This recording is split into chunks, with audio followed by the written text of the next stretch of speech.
नमस्कार दोस्तों, मेरा नाम है ऋषि कुमार और आज हम एक बेहद महत्वपूर्ण और चर्चित मुद्दे पर बात करने जा रहे हैं। प्रसिद्ध पत्रकार और यूट्यूबर अवसाद शर्मा पर असम पुलिस ने राष्ट्रद्रोह यानी सेडिशन का मुकदमा दर्ज कर दिया है। ये मामला 21 अगस्त 2025 को सामने आया और इसने पूरे देश में प्रेस फ्रीडम और सेडिशन कानून के दुरुपयोग पर बहस छेड़ दी है। तो आइए विस्तार से समझते हैं कि आखिर क्या है पूरा मामला, क्यों लगे हैं ये आरोप और इसका प्रेस फ्रीडम पर क्या प्रभाव पड़ सकता है। 21 अगस्त 2025 को गुवाहाटी क्राइम ब्रांच ने अवसाद शर्मा के खिलाफ एफआईआर दर्ज की है। शिकायत 23 वर्षीय आलोक बरुआ ने दर्ज कराई है, जो कि नयनपुर गणेश गुड़ी गुवाहाटी के निवासी हैं। मुकदमा अवसाद शर्मा के एक यूट्यूब वीडियो को लेकर है, जो उन्होंने 18-19 अगस्त को अपलोड किया था। इस वीडियो में उन्होंने असम के मुख्यमंत्री हिमंता बिस्वा शर्मा पर सांप्रदायिक राजनीति करने का आरोप लगाया था। एफआईआर भारतीय न्याय संहिता बीएनएस 2023 की इन धाराओं के तहत दर्ज किया गया है। धारा 152 भारत की संप्रभुता, एकता और अखंडता को खतरे में डालना नया सेडिशन कानून है। ये धारा 1996 धर्म, जात, आदि के आधार पर विभिन्न समूहों के बीच दुश्मनी को बढ़ाना और धारा 197 राष्ट्रीय एकीकरण के लिए हानिकारक आरोप या दावे प्रस्तुत करना। अवसाद शर्मा का जो वीडियो है गुवाहाटी हाई कोर्ट के जज जस्टिस संजय कुमार मेधी की टिप्पणियों पर आधारित था। जज ने असम सरकार द्वारा 3000 बीघा आदिवासी जमीन महाबल सीमेंट को ट्रांसफर करने की कड़ी आलोचना की थी। वो वीडियो आप सभी लोगों ने देखा होगा, जो सोशल मीडिया पर वायरल है। वीडियो में अवसाद शर्मा ने कहा था कि सरकार हिंदू मुस्लिम ध्रुवीकरण पर टिकी हुई है, राम राज की अवधारणा का मजाक उड़ाया है। सीएम ऐसे मुद्दों से ध्यान हटाने के लिए सांप्रदायिक घृणा फैलाते हैं। केंद्र और असम सरकार की आलोचना की थी। आलोक बरुआ ने अपनी शिकायत में कहा था कि ये टिप्पणियां जानबूझकर चुनी हुई सरकारों को बदनाम करने के लिए थी, सांप्रदायिक भावनाओं को भड़काने का इरादा था और वैध अधिकारियों के खिलाफ अविश्वास पैदा करने की मंशा थी। अवसाद शर्मा ने एफआईआर को पूरी तरह से निराधार बताया है। उन्होंने कहा है कि वो इसका कानूनी जवाब देंगे। एक्स यानी पूर्व जो ट्विटर है, उस पर उन्होंने लिखा कि बिग असम पुलिस के खिलाफ अपनी राय जाहिर की है। उन्होंने बताया कि उनका शो जज की टिप्पणियों पर आधारित था, सीएम के खुद के बयानों का हवाला देता है, तथ्यों पर आधारित था, ना कि अफवाहों पर। इस पर विपक्षी नेताओं की प्रतिक्रिया भी आई है। प्रियंका गांधी जो कांग्रेस की नेता हैं, उन्होंने पूछा है कि सरकार सच्चाई से इतनी घबराई हुई क्यों है। सेडिशन के दुरुपयोग पर उन्होंने चिंता भी जाहिर की है। सुप्रिया सनेत जो कांग्रेस की स्पोकपर्सन है, उन्होंने सीएम हिमंता को कायर कहा है। इसे पत्रकारों को डराने की व्यर्थ कोशिश बताया हुआ है। वहीं जिग्नेश मेवानी ने शर्मा के साथ एकजुटता जताई है और इसे फांसीवाद का कदम बताया है। वहीं सागरिका घोष ने प्रेस फ्रीडम पर हमला बताया है। मोदी सरकार की आलोचना भी की है। पत्रकारिता संगठनों की प्रक्रिया भी इस मामले पर सामने आई हुई है। डीजीपब न्यूज इंडिया फाउंडेशन ने एफआईआर की कड़ी निंदा की है, एफआईआर वापस लेने की बात की है और कहा है कि सेडिशन का इस्तेमाल रूटीन हो गया है। वहीं मशहूर पत्रकार राजदीप सरदेसाई ने असम पुलिस की आलोचना की है और पत्रकारों को निशाना बनाना बंद करने के लिए कहा है। कुछ सरकार समर्थक मीडिया संगठनों ने कार्रवाई को जायज ठहराया है और कहा है कि शर्मा की टिप्पणियां सांप्रदायिक तनाव भड़काने वाली थी। ये सिर्फ आलोचना नहीं है, बल्कि इससे आगे की बात है।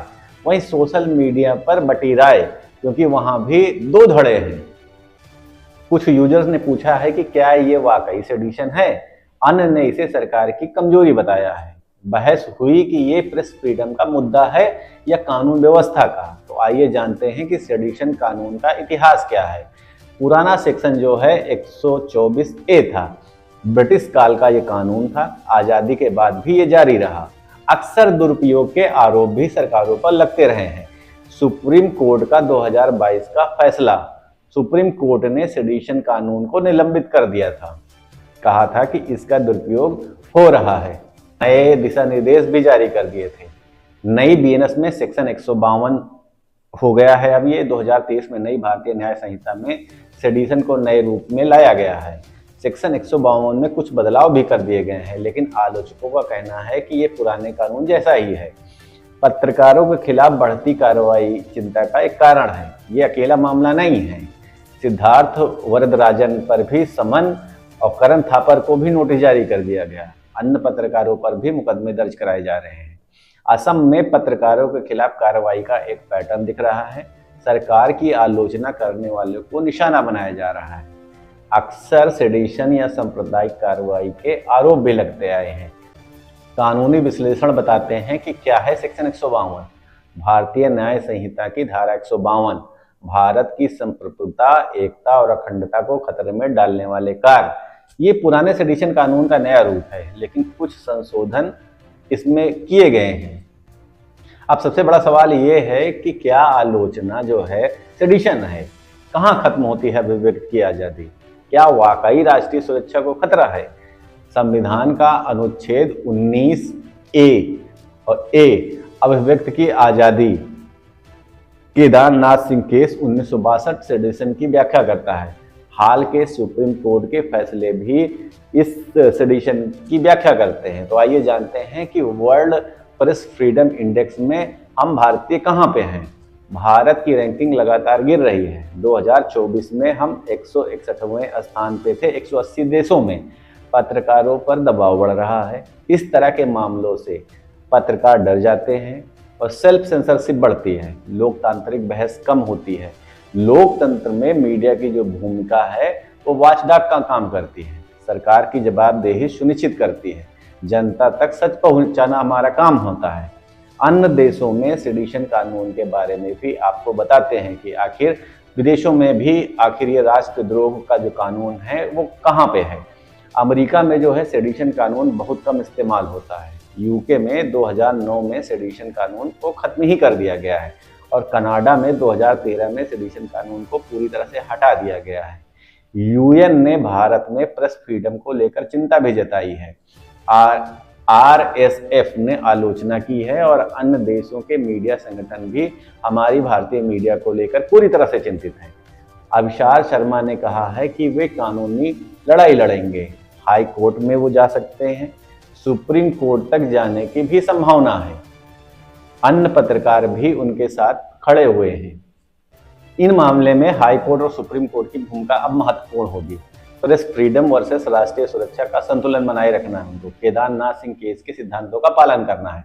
विपक्ष इसे मुद्दा बना सकता है। प्रेस फ्रीडम की बहस तेज हो सकती है और जनता की राय का महत्व भी है। जब मीडिया पर दबाव बढ़ता है तो लोकतंत्र कमजोर होता है। जनता को सही जानकारी नहीं मिलती है तो भ्रष्टाचार बढ़ता है। संविधान के अनुसार जनता का अधिकार है जानने का, अभिव्यक्ति की आजादी का अधिकार है। मीडिया से सच की उम्मीद करना हर भारतीय का नैतिक अधिकार है। इस तरह के मामले जो है समाज में बंटवारा बढ़ाते हैं, भरोसे की कमी होती है और समाज की संस्कृति खत्म होती है। इस मामले से साफ है कि प्रेस फ्रीडम पर दबाव बढ़ रहा है। सेडिशन कानून का दुरुपयोग हो रहा है और लोकतांत्रिक संस्थान खतरे में है। न्यायपालिका की भूमिका भी इस मामलों में महत्वपूर्ण है और हमें इस मामले में सोचना होगा कि क्या हम एक स्वस्थ लोकतंत्र चाहते हैं। मीडिया की आज़ादी कितनी जरूरी है और कहाँ खींची जाए अभिव्यक्ति की आज़ादी की लकीरें। जरूरी है कि न्यायिक सुधार कानून में स्पष्टता होनी चाहिए और राजनीतिक इच्छा शक्ति होनी चाहिए और जनता की जागरूकता भी होनी बहुत जरूरी है। तो दोस्तों, ये सिर्फ अभिषार शर्मा का मामला नहीं है, ये हम सभी के अभिव्यक्ति की आज़ादी का मामला है। अगर आज पत्रकार चुप हो गए तो कल आम आदमी की आवाज़ को सुनेगा कौन। आप इस मामले में क्या कर सकते हैं? इस वीडियो को शेयर कीजिएगा, अपनी राय कमेंट्स में ज़रूर लिखिए और प्रेस फ्रीडम के लिए आवाज़ उठाइए। लोकतांत्रिक मूल्यों को समझिए और समझाइए। अगर आपको ये विश्लेषण अच्छा लगा हो तो लाइक करना बिल्कुल मत भूलिएगा और चैनल को सब्सक्राइब करिए और घंटी का बटन दबाकर नोटिफिकेशन ऑन कर लीजिए, क्योंकि हमारी आने वाली वीडियो का नोटिफिकेशन आपको जरूर मिले। तो मिलते हैं अगले वीडियो में एक नए मुद्दे के साथ। तब तक के लिए जय हिंद, जय भारत। मेरा नाम है ऋषि कुमार और आप देख रहे हैं सच्ची खबर।